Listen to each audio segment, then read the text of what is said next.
Joo, ei tässä olisi vähän niinku esittely, että millä esimerkiksi mä videot ja valokuvat kuvaan. Eli mulla on siis kolmijalkana tämmönen Glaasuussa niin ostettu about 120 senttinen kolmijalka. Ja tähän näkee vähän, että tää on vähän heikosopeessa, että tosta on teipattu.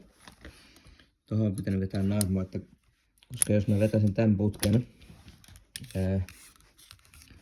olisi mun järkkiajatus, että jos mä vedän yhtään tästä ulospäin, niin tää koko putki lähtee ulos. Joo. Nää putket on vähän tällaisia, että kun tää on vähän jäykkä saada ulos täältä. Koska tää on vääntynyt tietenkin, koska vääntynyt. Ja joskus ei mene lukkoon. Sitten tästä kun avaa ja ruuvaa, niin tästähän se pitäisi tulla ulos, mutta tietenkin se sanoo X-Rax ja Box. Okei, unohdetaan kolmijalka. Mulla on kamerana tämmönen Nikon D40. Muistaakseni vuosi 2006. Ja linssinä on Tamronin 70-300 linssi, joka on yleensä se, millä mä valokuvat otan ja millä tulee parasta jälkeä. Koska tässä on hyvä zoomaus.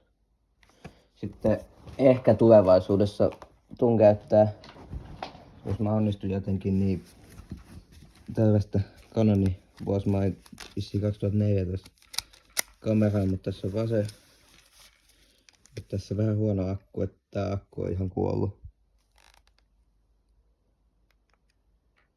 Että koitan. Sitten mulla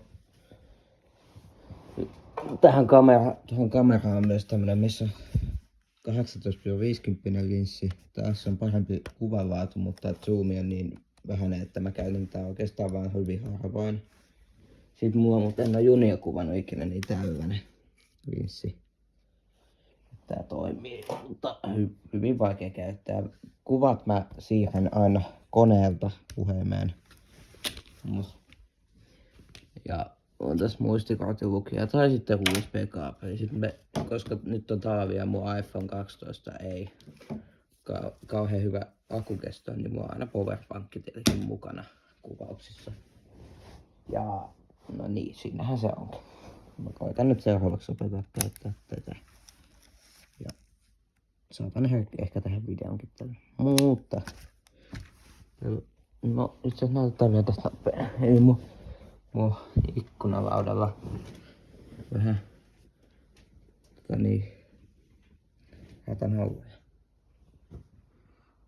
Mutta ei se tässä, ei kai tässä. Nähdään taas ensi viikon torstaina, kun uusi video tulee. Moikka!